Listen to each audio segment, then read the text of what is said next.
हर नेता और पार्टी इस वक्त 2024 के चुनावों को लेकर मैदान में आ गई है। हर नेता चाहता है कि वो अपनी पार्टी को आगे लेकर जाए। ऐसे में अलग अलग जगह सम्मेलन हो रहे हैं, कार्यक्रम हो रहे हैं। जेजेपी के प्रदेश अध्यक्ष निशांत सिंह करनाल पहुंचे। उन्होंने बताया कि जेजेपी पार्टी राजस्थान में भी चुनाव लड़ेगी और वो फिलहाल एनडीए के साथ है तो वहां भी मिलकर चुनाव लड़ेंगे। साथ ही साथ उन्होंने ये भी जानकारी दी कि हरियाणा सिख गुरुद्वारा मैनेजमेंट कमेटी के चुनाव होंगे, उसको लेकर अब वोट बनेंगे। सुप्रीम कोर्ट की गाइडलाइन है कि शधारी सिख ही वोट डालेंगे। वहां पर जो लड़ाई होती थी उसको गलत बताया कि कोई भी इस तरीके से लड़ाई नहीं होनी चाहिए, सबको मिलकर काम करना चाहिए। वहीं उन्होंने बताया कि चौधरी देवीलाल की जयंती पर हमने सीकर में कार्यक्रम रखा है, सब वहां इकट्ठे होंगे। जब सवाल दुष्यंत चौटाला को उपमुख्यमंत्री से मुख्यमंत्री बनाने को लेकर किया तो उन्होंने कहा कि उपमुख्यमंत्री से मुख्यमंत्री का सपने देखने में कोई बुराई नहीं है। हम गठबंधन के साथ मिलकर चल रहे हैं और अपनी पार्टी को मजबूत कर रहे हैं। वहीं कांग्रेस की गुटबाजी पर चुटकी ली और कहा कि उनकी गुटबाजी परिचित है, तभी वो 10 साल से अपना गठबंधन नहीं बना पाए। जो वोट बनने ने इस कमेटी को बोला कि 3 तरीक तक के वोट बनने ने और अपनी श्रोमणी गुरुद्वारा प्रबंधक कमेटी हरियाणा का इलेक्टो रोल नए सिरे से बन रहा है और उसको लेकर के 1 सितंबर से लेके 30 सितंबर तक इलेक्शन कमीशन ने डेट दी है और सभी सिख संगत के लोगों को उसके बारे में बताने के लिए, चर्चा करने के लिए कि हर व्यक्ति का वोट बने जो उसमें एलिजिबल है, उसके लिए सभी जिला हेडक्वार्टरों पे ये कार्यक्रम हमने रखे हुए हैं। उनको मोटिवेट करेंगे, बताएंगे कई चीज़ें ऐसी हैं जो उनके सुझाव भी लेंगे और उनको जो बहुमूल्य सुझाव है उनको अमल में लाने का भी काम करेंगे। तो हमारी तरफ से जो जानकारी है उनको देने का काम। क्या क्या क्राइटेरिया है सर, कौन व्यक्ति अपना वोट बनवा सकता है और उसमें भागीदारी? सुप्रीम कोर्ट का निर्णय है कि जो पूर्ण तौर पर पूर्ण सिख उसको मानते हैं जो अपने जो प्रकार उसको बोलते हैं, हम बाल जो हैं दाढ़ी के हों या शरीर के कोई भी बाल हैं उनको कैंची ना लगाता हो, ट्रिम ना करता हो, उसको संपूर्ण सिख कहा जाता है, वो वोट का हकदार हो। पहले श्रोमणी गुरुद्वारा प्रबंधक कमेटी में सहजदारी सिखों का वोट हुआ करता था। सहजदारी मीन जैसे आप हैं तो आप ये कहते थे और उसको कानून भी मानता था कि मैं गुरु नानक नाम लेवा हूँ और श्री गुरु ग्रंथ साहब में विश्वास रखता हूँ और सभी अपने सामाजिक और घरेलू कार्य उनकी शरण में करता हूँ, तो तब उसको अलाउ किया गया था वोट के। लेकिन अब कोई वाद विवाद चला तो सुप्रीम कोर्ट ने ये निर्णय कर दिया कि वोट का हकदार केवल और केवल गुरसिख जो है वही होगा। पिछले दिनों विवाद काफी रहा, आपने देखा सर, इस तरीके से क्या चलेगी हरियाणा से गुरुद्वारा मैनेजमेंट कमेटी? देखिए, जो मार्शल कौमें हैं तो थोड़ा बहुत आपस में हो जाता है वाद विवादी, लेकिन मैं ये मानता हूँ कि रिलीजियस जो अदारे हैं उनके अंदर तो ऐसे सुलझे हुए लोग होने चाहिए जो वाद विवाद से दूर रहें, अच्छी डायरेक्शन लोगों के दें। और इसमें तो सत्तावड़ी को बात ही नहीं, करप्शन के भी एक सेकंड कोई सत्तावड़ी बात भी नहीं इसमें कोई। इसमें तो गुरुद्वारा साहिब जो है हरियाणा के हिस्टोरिकल गुरुद्वारा साहिब, उनका रख रखाव, उन गुरुद्वारों का साम संभाल, शिक्षी का प्रचार प्रसार, यही ड्यूटियाँ है, सेवा का काम। इसमें लड़ाई का या वाद विवाद का तो कोई स्थान नहीं और ऐसा नहीं होना चाहिए। करप्शन के भी लगे ना आरोप, करप्शन हुई थाने में घपला हुआ।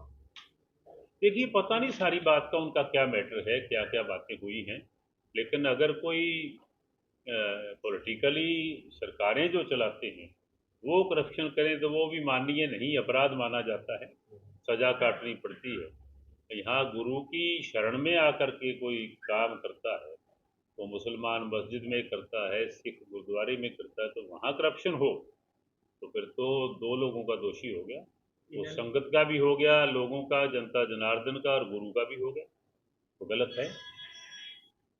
सर इनेलो की यात्रा कब तक हो रही है? भारत हरियाणा परिवर्तन यात्रा बड़ा कार्यक्रम करने जा रहे हैं कैथल में, क्या कुछ कहना चाहेंगे?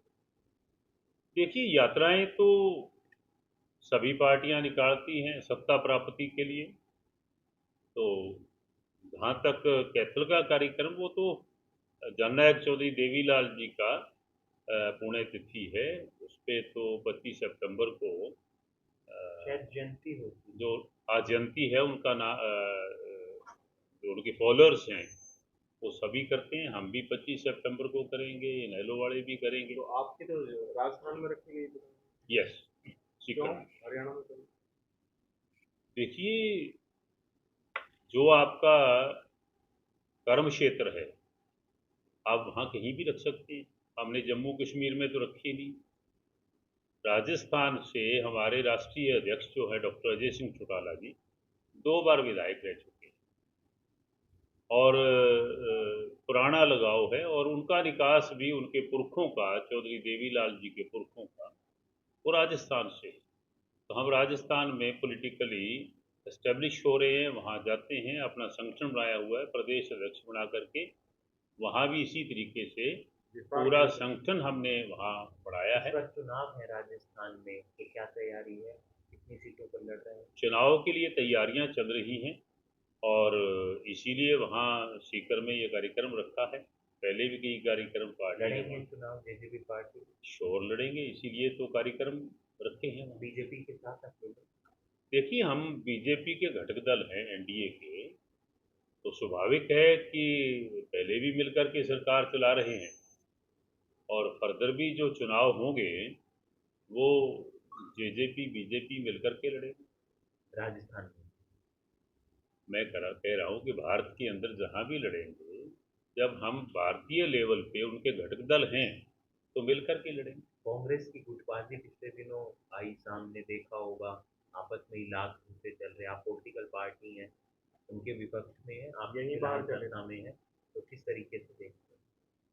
उनका इंटरनल मामला है जी, उसके बारे में तो ज़्यादा क्या कहेंगे।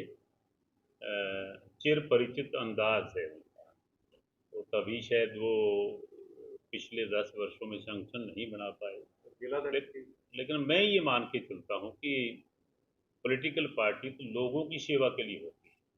जितना सत्ता पक्ष मजबूत हो उतना विपक्ष का मजबूत होना प्रजातंत्र में जरूरी है, ताकि लोगों को न्याय मिल सके। अगर खुद लड़ेंगे, झगड़े करेंगे तो लोगों को जस्टिस नहीं मिलेगा। ऐसा नहीं होना चाहिए। आगामी लोकसभा चुनाव के लिए जेजेपी की क्या तैयारी है? सभी 10 सीटों पर तैयारी कर रही है। देखिए, मैंने अभी कहा कि हम एनडीए के घटक दल हैं और जब साझेदारी में आप लोग को चुनाव लड़ते हैं मिल करके, तो फिर बैठ करके निर्णय होते हैं कहाँ से कौन लड़ेगा। तो जब इलेक्शन अनाउंस होंगे देन फिर दोनों पार्टियां बैठ करके उस पर चर्चा करेंगे। दुष्यंत चौटाला मुख्यमंत्री, जब भी कोई कार्यक्रम होता है वहां पर नारे लगते हैं, मुख्यमंत्री दुष्यंत चौटाला होने चाहिए। जिसके पास आज एक दुकान है वो प्रयास करता है कल को 2 हो जाए, दोनों बेटों को अलग अलग काम पे बिठा दें। किसी के पास 10 खेत हैं, वो सोचेगा एक और पड़ोस वाला ले लें। तो पर राजनीति में क्या बुराई है? उप मुख्यमंत्री से मुख्यमंत्री का सपना देखना तो मैं समझता हूँ कोई बुराई नहीं है। हमारा कार्यकर्ता उसकी भावना है, वो जहाँ भी जाते हैं दुष्यंत वो नारे देते हैं कि मुख्यमंत्री आया, मुख्यमंत्री आया। कोई बुराई नहीं मानते हम इसको। आगे बढ़ो, गठबंधन धर्म का पालन करो, लेकिन अपनी पार्टी को मजबूत करो। कल जन मिलन समारोह है, भूपेंद्र सिंह हुड्डा करनाल में आए, किस तरीके से देखते हैं? वो भी जनसंवाद की तरह जन मिलन कार्यक्रम चला रहे हैं। देखिए, ये हर पार्टी का दायित्व भी है कि लोगों के बीच में जाए, जनता जनार्दन से मिले, अपनी बात कहे, उनकी बात को सुने। तो उसी कार्यक्रम के तहत आते हैं कि पार्टी का कार्यक्रम है, हम भी करते हैं, वो भी करते हैं, भाजपा भी करती है। पूरा कंपटीशन बेरोजगारी और युवाओं महंगाई के मुद्दे का कह रहे हैं आपके खिलाफ, वो हाँ जी, जो कांग्रेस बहुत जनमन कर रहे हैं वो बेरोजगारी और महंगाई के मुद्दे को लेकर दिल्ली में जा रहे हैं आपके खिलाफ। विपक्ष का यही काम होता है, दायित्व होता है कि वो सत्ता में बैठे हुए व्यक्ति की कमियां बुराइयां गिनाने का काम करे और लोगों की वाई वाई या लोगों की सिम्पैथी गेन करे। यही तो प्रजातंत्र है। और उसमें कितनी सच्चाई होती है, कितना कोई मनगढ़ंत बातें होती है, तो जनता ने फैसले करने होते हैं।